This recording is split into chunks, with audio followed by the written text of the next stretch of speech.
आगे कंटिन्यू करते हैं। व्यंजन वर्णों को लिखिए। स्पर्श व्यंजन, अंतस्तः व्यंजन, ऊष्म व्यंजन और संयुक्त व्यंजन। शब्द किसे कहते हैं? निश्चित अर्थ को अभिव्यक्त करने वाले वर्णों के समूह को शब्द कहते हैं, जैसे मोहन, पुस्तक आदि। अब देखिए, निषेधात्मक या निषेध सूचक वाक्य किसे कहते हैं? जिन वाक्यों में क्रिया के निषेध का ज्ञान होता है उन्हें निषेध सूचक वाक्य कहते हैं। जैसे वह प्रतिदिन व्यायाम नहीं करता है।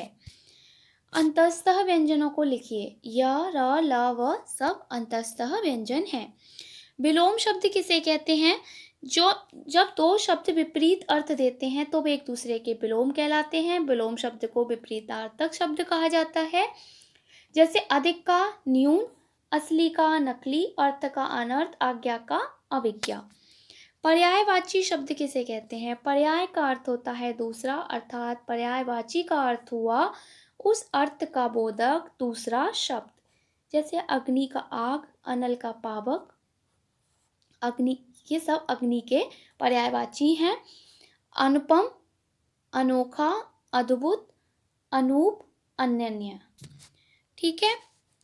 ज्ञानार्जन और ज्ञान वृद्धि के प्रमुख स्रोत कौन कौन से हैं?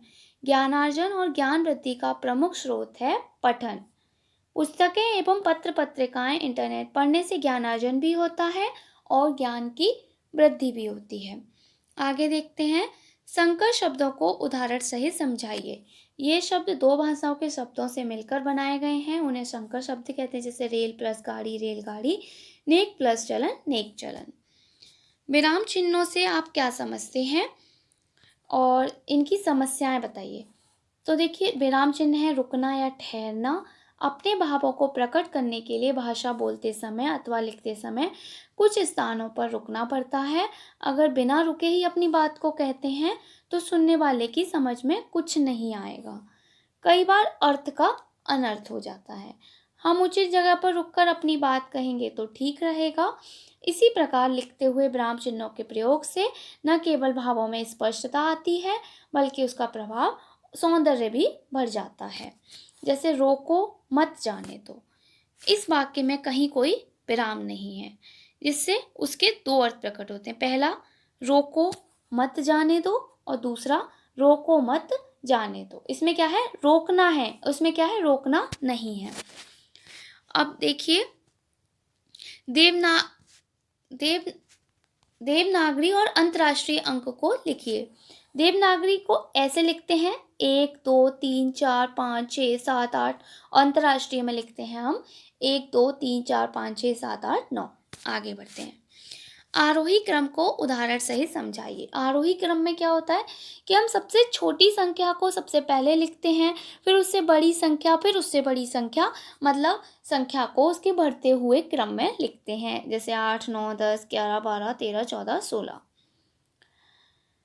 हाँ, अब इनमें क्या है, इन दोनों संख्याओं का तुलना करनी है। तुलना के लिए हम इसमें से इसको घटा देंगे। 3 2 5 4 1 में से 6 1 7 0 को घटा देंगे। 1 में से 0 गया 1, 14 में से 7 गया तो 7, यहाँ बचा 4, तो 4 में से गया तो 3, 12 में से 6 गया तो 6, और यहाँ बचा 2।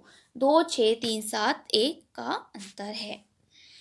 अवधारणा या संबोध निर्माण हेतु क्या आवश्यक है?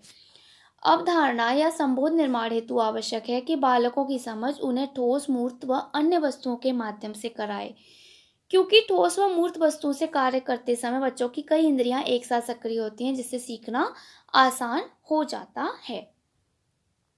15 अमरूद हैं, प्रत्येक बच्चे को 3-3 अमरूद देंगे तो कितने बच्चों को अमरूद मिलेंगे?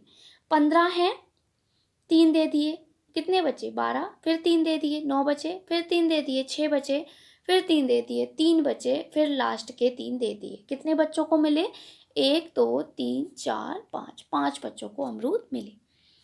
पढ़ने में रुचि का विकास करने के हेतु किन्हीं 2 विधियों का नाम लिखिए। पढ़ने में रुचि कैसे आएगी? अक्षर बोध विधि, कविता विधि, कहानी विधि, ध्वनि साम्य विधि या वर्णोच्चारण विधि। लेखन के दोष क्या हैं? अनुस्वार एवं अनुनासिक संबंधी दोष, मात्रा संबंधी अशुद्धि, वर्णों का लोप, संयुक्त वर्ण संबंधी अशुद्धि, स्वरों रेखा का अशुद्ध प्रयोग। आगे बढ़ते हैं। स्वर किसे कहते हैं? स्वर उन ध्वनियों को कहते हैं जो मुख में किसी प्रकार का अवरुद्ध हुए बिना उच्चारित होती हैं। किन्हीं 4 दीर्घ स्वरों को लिखिए। आ, ई, उ, ए, ओ, औ। ठीक है, और ए, ये दीर्घ स्वर होते हैं।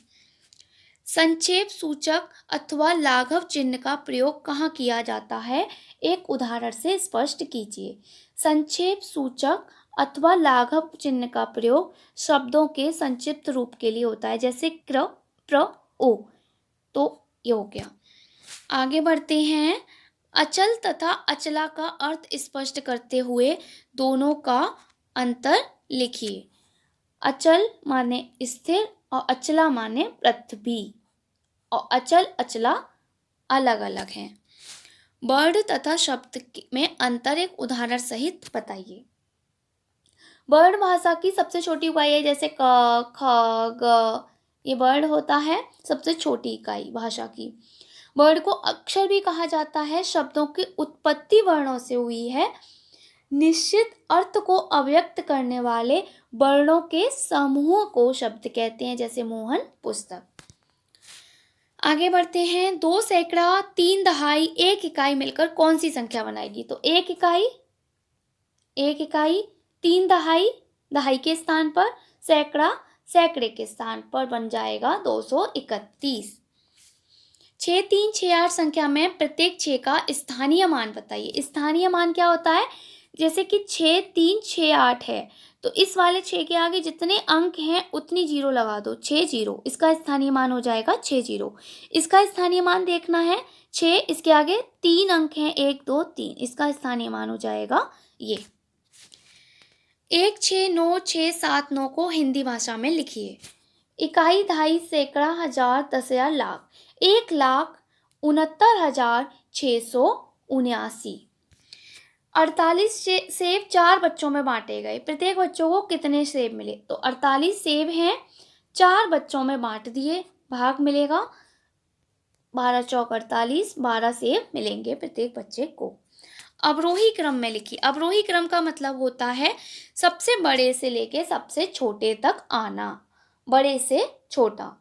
तो 9, 8, 7, 6, 5। 9 सबसे बड़ा है, 8 इससे छोटा है, 7 इससे छोटा है, 6 इससे छोटा है, फिर 6 से छोटा 5, 5 से छोटा 3।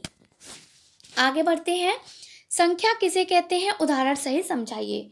तो संख्या होती है इकाई या इकाइयों का मेल संख्या कहलाती है, अथवा कोई भी इकाई जितनी बार ली जाती है वो संख्या है। कोई भी संख्या जो 10 अंकों की सहायता से मिली होती है वो अंक होते हैं, जैसे 0, 1 2 3 4 5 6 7 8 9। उदाहरण 499 संख्या हो गई। 6000 एक संख्या हो गई। किससे मिलकर बनी है? इकाइयों से, अंकों से मिलकर बनी है। गणित की संक्रियाओं में शून्य का महत्व। तो शून्य का क्या महत्व है?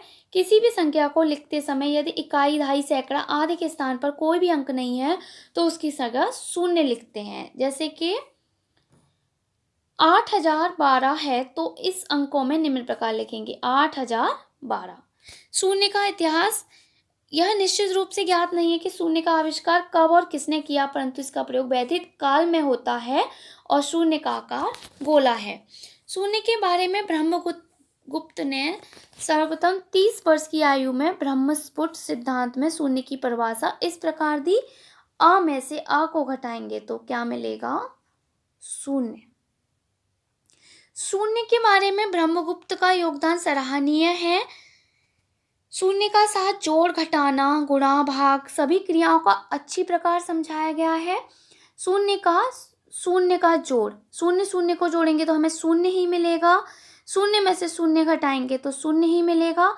शून्य का शून्य से गुणा करेंगे तो शून्य ही मिलेगा। तो शून्य को शून्य से भाग देने पर एक इनडिटर्मिनेट मतलब अनिर्णित प्राप्त होता है। 2 अंकों वाली संख्या को 2 अंकों वाली संख्या से किस प्रकार गुणा किया जाता है? 54 को 25 से गुणा करना है, 5 चौक 20, पचम 25, 25 में 2 गए, 25 में 2 जोड़ेंगे 27, यहाँ क्रॉस लगाएंगे, 2 चौक 8, 2 पंजे 10, जोड़ देंगे 0, 8 और 7 15, 2 और 1 3 और 1, 1 3 5 0। ठीक है, तो ये आपका अति लघु क्वेश्चंस सारे खत्म हो चुके हैं। आशा करती हूँ आपको समझ में आए होंगे। थैंक यू, धन्यवाद, बाय बाय।